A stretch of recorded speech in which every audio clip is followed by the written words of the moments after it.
अस्सलामुअलैकुम जी बच्चों, कैसे हैं आप लोग। अच्छा जी बच्चों, आज चैप्टर नंबर 5 स्टार्ट करेंगे और यहाँ पे है एनर्जेटिक्स। एनर्जी आपने फिज़िक्स में भी पढ़ा होगा, काम करने की सलाहियत को एनर्जी कहते हैं। सो उस एनर्जी के मुतल्लिक चीज़ें आगे हमने पढ़नी है इसके अंदर।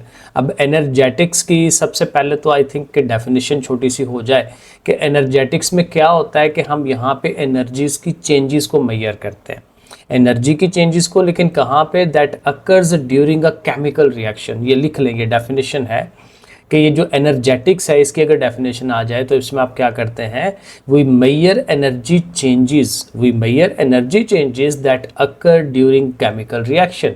केमिकल रिएक्शन के दौरान जो एनर्जी में तब्दीलियां वाक़ होती हैं इसको हम एनर्जेटिक्स का नाम देते हैं। क्योंकि देखें इसमें एनर्जी है, क्योंकि जब भी कोई रिएक्शन होता है तो उसमें यहाँ एनर्जी चाहिए होती है, यहाँ वो एनर्जी रिलीज़ करता है, ताकत रिलीज़ करता है, या हीट की शक्ल में वो चीज़ रिलीज़ करता है, या उसको हीट चाहिए होती है। तो ये रिएक्शंस के मुतल्लिक बातें हैं इसके अंदर आनी है। सो इसको पढ़ते हैं। कहता है energy exist in different forms. Energy ज़ाहिर है मुख्तलिफ़ शक्लों में हो सकती है, which are often interconvertible, और वो ज़ाहिर है कि आपस में तब्दील हो सकती हैं। एक एनर्जी की शक्ल दूसरी एनर्जी में तब्दील हो सकती है। जैसे हमारी इलेक्ट्रिकल एनर्जी है, बिजली की एनर्जी, तो उसको हम जो है वो पंखे की शक्ल में मैकेनिकल एनर्जी फॉर्म में ले आते हैं, लाइट की शक्ल में ले आते हैं, हीट की शक्ल में ले आते हैं, जैसे वो हीटर वगैरह हम लगाते हैं, एसी की शक्ल में, ठंडक की शक्ल में ले आते हैं, एंड सो ऑन। तो एक एनर्जी की शक्ल को दूसरी एनर्जी की शक्ल में हम तब्दील करा सकते हैं। पोटेंशियल काइनेटिक में जाती है, काइनेटिक पोटेंशियल में जाती है, ये फिज़िक्स में हम डिटेल में पढ़ते हैं इसको। सो एनर्जी जो है अपनी शक्ल चेंज कर सकती है। In chemical energetics we are mainly concerned with two forms of energy. कहता है यहाँ पे दो फॉर्म्स ऑफ एनर्जी है जिनके साथ मेनली हमारा कंसर्न रहता है, क्योंकि ज़ाहिर वैसे तो बहुत सारी हैं, लेकिन कहता है यहाँ पे दो ही हैं जिससे हमने डील करना है। तो पहली है केमिकल एनर्जी। अब ये डेफिनेशन है केमिकल एनर्जी की, इसको भी याद करना है। आगे ये हीट एनर्जी है, इसको भी आपने याद करना है। एक मैंने एनर्जेटिक्स की डेफिनेशन बता दी, वो भी लिख लें, उसको भी याद करें, और दो डेफिनेशनें ये हैं, ये भी याद करनी है। अब केमिकल एनर्जी क्या है, दिस एनर्जी इज स्टोर्ड, ये एनर्जी जमा हुई होती है इन अ मॉलिक्यूल। मॉलिक्यूल हमने पढ़ा था, एटम होता है, या फिर दो एटम या तीन एटम या ज़्यादा एटम्स मिल के जो इकट्ठे रह रहे होते हैं उसको हम मॉलिक्यूल कहते हैं। सो बेसिकली हम एटॉमिक लेवल पे जा रहे हैं उसके। तो एक एटम या मॉलिक्यूल जितनी एनर्जी उसके अंदर स्टोर हुई है, इन विच एटम्स आर बाउंडेड। ज़ाहिर मॉलिक्यूल के अंदर एटम्स जो है वो इकट्ठे हुए होते हैं ना, बाउंडेड टू ईच अदर। तो उसके अंदर जो एनर्जी है उसको हम केमिकल एनर्जी का नाम देना है।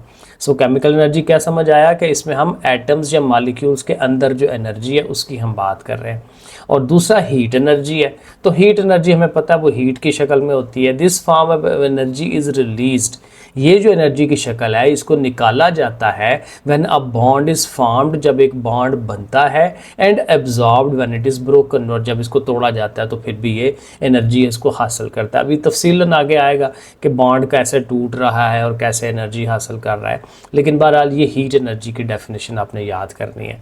अब यहाँ पे वो तफसीलन पड़ेगा और यहाँ पे भी डेफिनेशनें और सवाल याद करने वाले आएंगे, मैंने वो ब्रैकेटों में किया हुआ है। कहता है in energetics we study the energy changes. ज़ाहिर एनर्जी में जो तब्दीलियाँ वाक़या हो रही होती हैं वो हम पढ़ते हैं, that takes place during a chemical reaction, जो केमिकल रिएक्शन में हो रहे हैं। दीज चेंजेस, ये जो तब्दीलियाँ हैं, आर काज्ड, क्यों होती हैं, by the making and breaking of bond, क्योंकि यहाँ तो बॉन्ड बन रहा होता है या बॉन्ड टूट रहा होता है। बॉन्ड क्या था, जो पहले से मॉलिक्यूल्स इकट्ठे मिलके रह रहे थे, एटम्स मिलके इकट्ठे रह रहे थे। ऑक्सीजन के दो एटम्स इकट्ठे मिलके रहते हैं ना, तो उनके दरमियान बॉन्ड बन जाता है। और बॉन्ड भी हमने पढ़ा था वो केमिकल बॉन्ड होता है या कोवलेंट बॉन्ड होता है, एंड सो ऑन। क्योंकि मिलने के भी वो मुख्तलिफ तरीके होते हैं, इलेक्ट्रॉन्स कैसे शेयर किए जाते हैं, एक इलेक्ट्रॉन सारे का सारा दे रहा है, या इलेक्ट्रॉन्स के जोड़े शेयर होते हैं आपस में, एंड सो ऑन, डिफरेंट तरीके थे उसके। तो बॉन्ड जो है उनका बनना और टूटना, ठीक है, या बॉन्ड टूट रहे होते हैं या बन रहे होते हैं, ये इर्द गिर्द हमारे ये सारा केमिकल रिएक्शन इस तरह के हो रहे होते हैं, डेली लाइफ में हो रहे होते हैं। और हर वक्त यहाँ एनर्जी उनको चाहिए होती है या एनर्जी टूट रही होती है। अब हम भी तो देखें ना, जो खाना खाते हैं तो खाना खाने के बाद वो ऑक्सीजन जाती है, ऑक्सीजन खाने से रिएक्ट करती है ग्लूकोज से, तो उसमें से एनर्जी इवॉल्व होती है, बाहर निकलती है energy.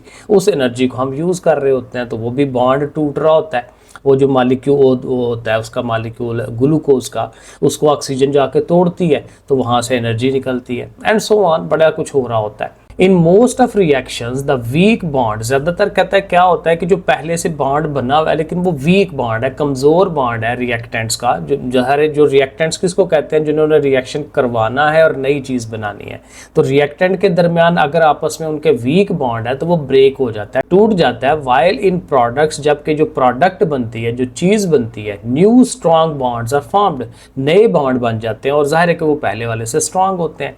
Since energy is needed, energy चाहिए होती है टू ब्रेक अ बॉन्ड, एक बॉन्ड तोड़ने के लिए, पहले ऐसा करके जुड़े हुए हैं तो पहले से उनमें फोर्स ऑफ अट्रैक्शन है, अब आपने तोड़ना है तो एक को पकड़ के खींचेंगे आप, ठीक है, एक अंदाज़ा, एक एग्जांपल मैं दे रहा हूँ, तो उसके लिए आपको एनर्जी चाहिए, तो जो ऑलरेडी बॉन्ड डेवलप्ड होता है उसको तोड़ने के लिए एनर्जी चाहिए होती है, ठीक है।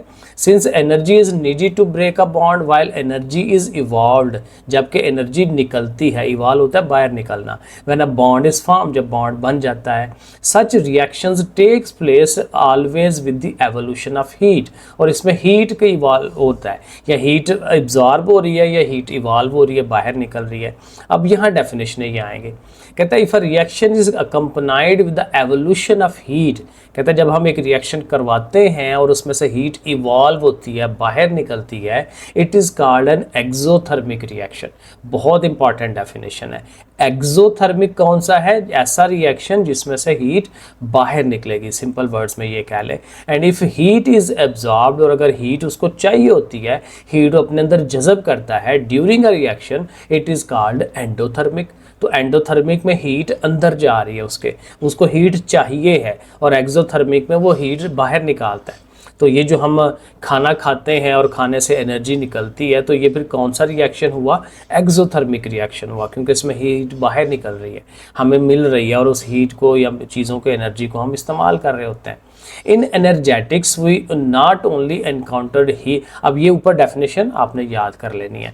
इन एनर्जेटिक्स में we not only encounter heat, कहता है हमारा हीट से वास्ता तो पड़ता ही है, which comes out of chemical reaction के मुताबिक बाहर निकलती है, बट आल्सो अनदर क्वांटिटी, कहता है एक और चीज़ भी है जिससे हमारा वास्ता पड़ता है, विच इज़ कॉल्ड एंथैल्पी।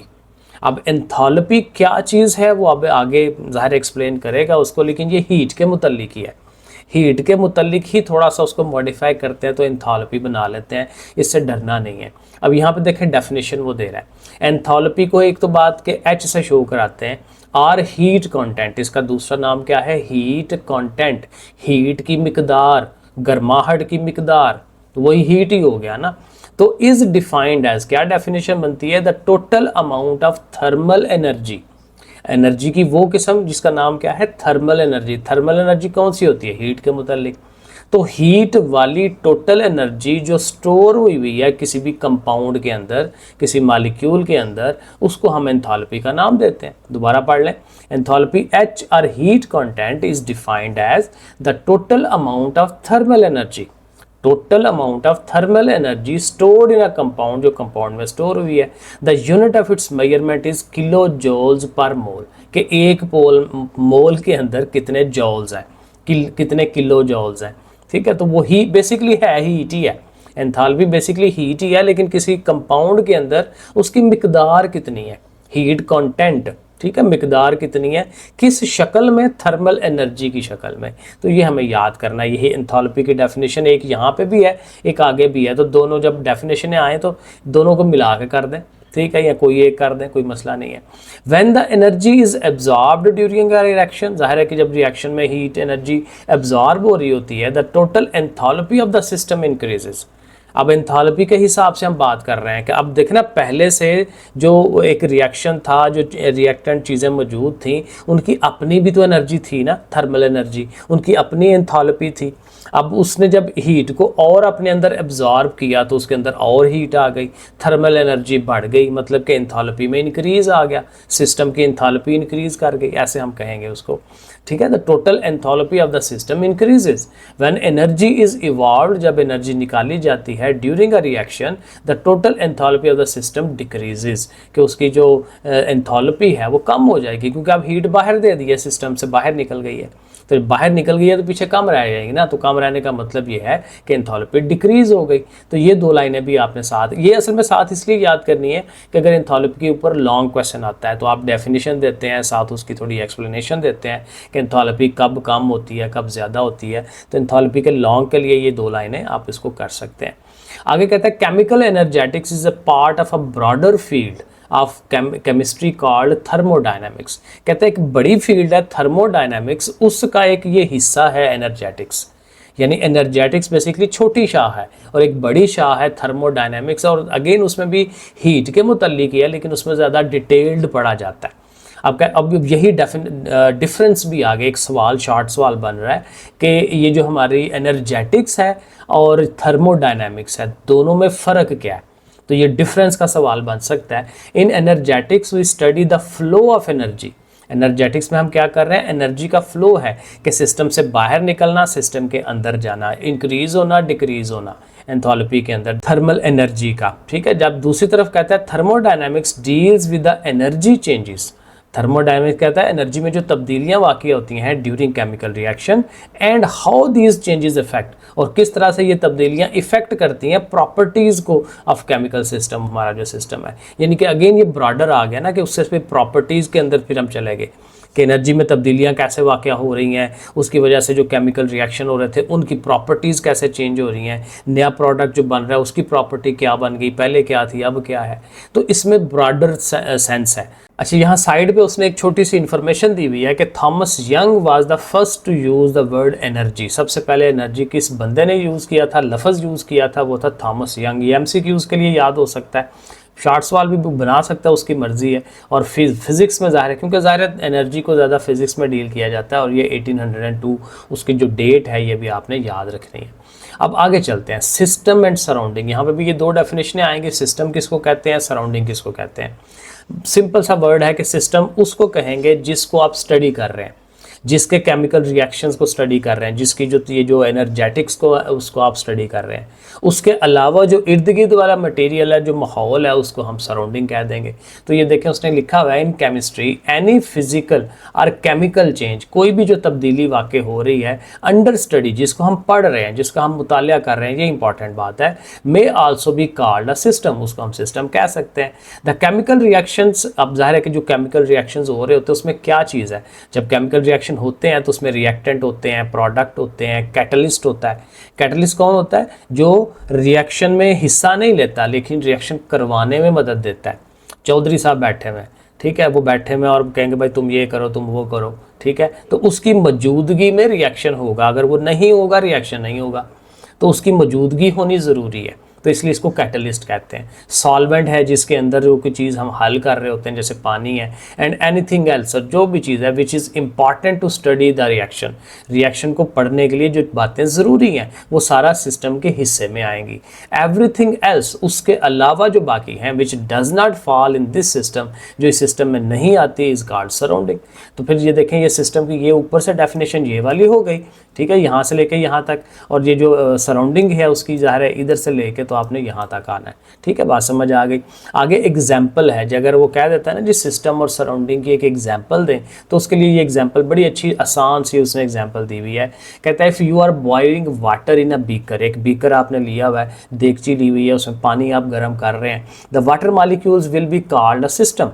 तो जो पानी जो गर्म किया जा रहा है, तो पानी के जो मालिक्यूल्स हैं उसको हम स्टडी कर रहे हैं कि उसकी एनर्जी किस तरह बढ़ रही है, तो उसको हम कहेंगे कि ये एक सिस्टम है। पानी के मालिक्यूल्स को हम सिस्टम कहेंगे, will be called a system, while everything surrounding this, कहते हैं इसके अलावा जो कुछ है, बीकर है जिसमें बर्तन में आपने रखा हुआ है, बर्नर नीचे से जलाया हुआ है, will be called the surrounding, उनको हम सराउंडिंग कहेंगे। तो ये एग्जाम्पल भी बड़ी अच्छी है, तो इन दोनों के साथ ये एग्जाम्पल लग सकती है। When energy is transferred from surrounding to the system, कहते हैं सराउंडिंग से जब एनर्जी सिस्टम के अंदर जाती है, the change is called endothermic. ऊपर भी हमने यही पढ़ा था कि जब एनर्जी के सिस्टम के अंदर जा रही है तो एंडोथर्मिक होगा, and it has a positive sign. ये इंपॉर्टेंट बात है, ये आपने याद रखना है। जब एंडोथर्मिक रिएक्शन है, एनर्जी अंदर जा रही है सिस्टम में, तो उसमें फिर जब एनर्जी हमने शो करानी है तो उसको प्लस के साइन के साथ शो कराना है। When energy is transferred from system to surrounding, system से सराउंडिंग की तरफ, सिस्टम से बाहर निकाल रहे हैं, the change is called exothermic. पीछे भी हमने पढ़ा था एक्सोथर्मिक होता है, and it carries a negative sign, और इस पर नेगेटिव साइन होता है। तो यहाँ से साइन को याद रखना है कि अगर एक्सोथर्मिक है, सिस्टम में से एनर्जी बाहर निकल रही है, हीट बाहर निकल रही है, तो उसमें फिर हीट के साथ जो है वो नेगेटिव साइन लगाएंगे, और जब सिस्टम के अंदर एनर्जी आ रही है तो उसके साथ पॉजिटिव साइन लगाना है। ये हमने याद रख लेना है। एक इन्फॉर्मेशन है, इंटरेस्टिंग इन्फॉर्मेशन, और ये ज़ाहिर है अगेन इनको भी पढ़ना ज़रूरी होता है। Energy evolved during a chemical reaction is used, कहते हैं ज़ाहिर है जब कोई भी केमिकल रिएक्शन होता है और उसके मतलब में हमारे पास एनर्जी बाहर निकल के आती है, तो हम उसको डिफरेंट तरह के कामों में हम इस्तेमाल कर सकते हैं। फॉर एग्जांपल को कह रहा है कुकिंग में हम इस्तेमाल करते हैं, हीटिंग में, lighting and transportation and so on, वो सारा। अब देखें ना, वो इंजन जब चलता है तो इंजन जो है वो एक्सोथर्मिक रिएक्शन करता है, हीट को बाहर निकालता है, उस हीट को हम जो है वो आगे से गाड़ी चलाते हैं, एंड सो ऑन। बहुत सारे काम ये सारे हो रहे होते हैं, और ये उसने पिक्टोरिकली भी हमें दिखा दिया पिक्चर के ज़रिए से कि एंडो में क्या है कि चीज़ें अंदर जा रही हैं, सिस्टम के अंदर जा रही है, हीट अंदर जा रही है, और ये जो एक्सोथर्मिक है उसमें से सराउंडिंग की तरफ, ठीक है ना, सिस्टम के अंदर से निकल के सराउंडिंग की तरफ जा रही है। तो इस तरह से भी आप इसको याद रख सकते हैं। एक छोटी सी एक्सरसाइज का एक सवाल उसने दिया हुआ है कि does boiling water in a beaker endothermic और एक्सोथर्मिक रिएक्शन। अब ये आप ज़रा खुद सोचें कि पानी को हम गर्म कर रहे हैं, तो ये जो पानी का गर्म होना है ये एंडो होगा कि एक्सो होगा? सिंपल सी बात है, ये एंडोथर्मिक रिएक्शन होना है, क्योंकि हम बाहर से सराउंडिंग से हीट अंदर भेज रहे हैं। पहले पानी ठंडा था, फिर हमने उसको गर्म किया तो उसकी एनर्जी बढ़ गई ना, तो एनर्जी उसके अंदर ट्रांसफ़र हम कर रहे हैं, तो एनर्जी अंदर ट्रांसफ़र हो रही है, तो दैट मीन्स कि it is an endothermic reaction. ठीक हो गया। और दूसरा पार्ट ये कहता है which form of energy is being transferred in this system, और इसमें एनर्जी की कौन सी शक्ल है जो ट्रांसफ़र की जा रही है, तो डेफिनेटली हीट की शक्ल में ट्रांसफ़र की जा रही है। तो ये दो लाइनें आप इसका आंसर बता सकते हैं। आगे एक इन्फॉर्मेशन दे रहा है, कहता है enthalpy is important because it tells us, enthalpy में क्या बताती है, how much heat is present in a system, कि एक सिस्टम में हीट कितनी मौजूद है, क्योंकि हीट को ही स्टडी करना एंथैल्पी कहलाता है, क्योंकि हीट में जो चेंजेस आ रही हैं वो एंथैल्पी समझ जाएगी। हीट इज़ इंपॉर्टेंट, हीट की क्यों इंपॉर्टेंट है, because we can extract useful work from it, क्योंकि जितनी हीट होगी हमें पता होगा इतनी हीट है, उसके हिसाब से अपना वर्क जो है हम उससे करवाएंगे। अब एंथैल्पी को डिटेल में, अब यहाँ पे एंथैल्पी की डेफिनेशन भी आएगी, प्रॉपर वाली डेफिनेशन, और अगर एंथैल्पी का लॉन्ग आता है तो फिर हम सारा उसको, ये जो पहला पैराग्राफ है इसको हम याद करेंगे, तो इसको समझ लें। The total amount of heat energy, पीछे भी हमने ये पढ़ा था कि एंथैल्पी बेसिकली हीट एनर्जी है। The total amount of heat energy present in a molecule, एक मॉलिक्यूल के अंदर जितनी होती है अंडर स्टैंडर्ड कंडीशन, एक सिंपल कंडीशंस होती हैं स्टैंडर्ड, और स्टैंडर्ड कंडीशन क्या है कि टेम्परेचर 0 डिग्री सेंटीग्रेड होना चाहिए, और प्रेशर जो है 760 mm, जो एक नॉर्मल टेम्परेचर और नॉर्मल प्रेशर होता है।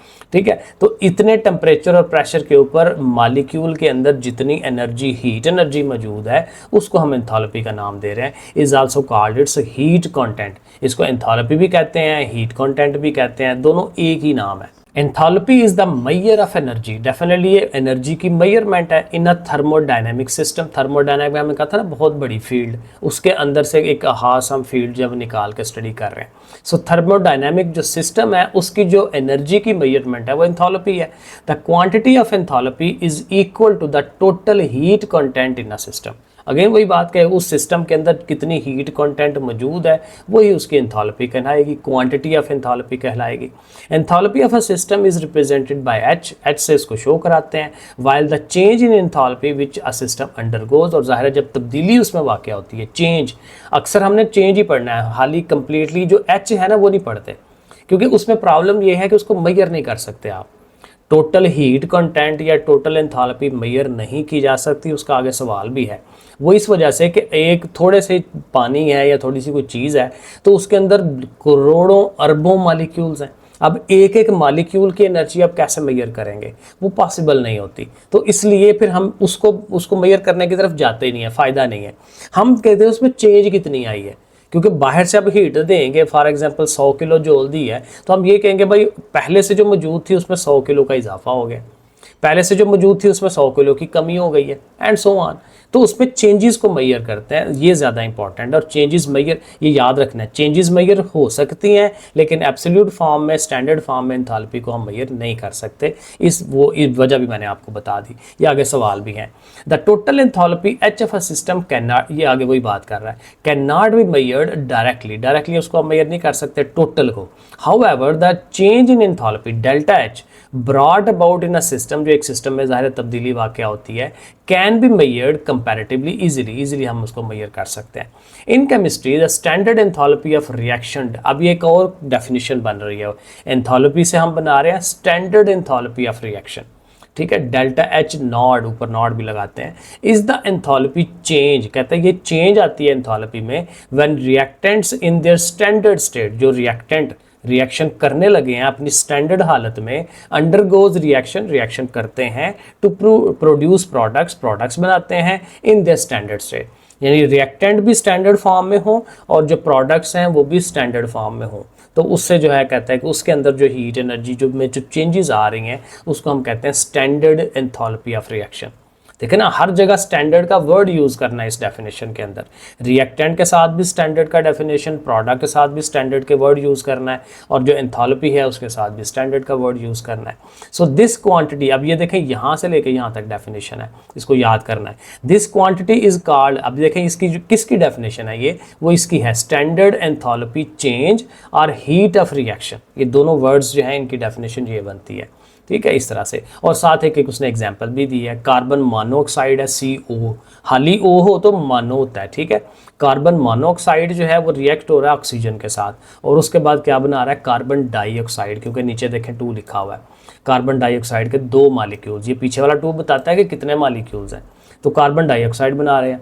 तो उससे फिर हीट एनर्जी जो है वो कितनी आ रही है, डेल्टा एच नॉट या एंथैल्पी जो है वो कितनी है, -566। और माइनस साइन लगाने का मतलब क्या है कि ये रिएक्शन क्या बता रहा है कि ये एक्सोथर्मिक है, जो एनर्जी है वो इवॉल्व होगी, बाहर निकलेगी। तो एनर्जी बाहर निकल रही है, माइनस का साइन पीछे भी हमने इसको पढ़ा था। The reaction in this system is thus exothermic, evolving 566 kilo joule of heat energy which is given to the surrounding, ज़ाहिर है वो सराउंडिंग की तरफ निकल जाती है। आगे ये एक सवाल भी काफ़ी इंपॉर्टेंट सवाल आ जाता है कि एंथैल्पी में और हीट में फ़र्क बताएं।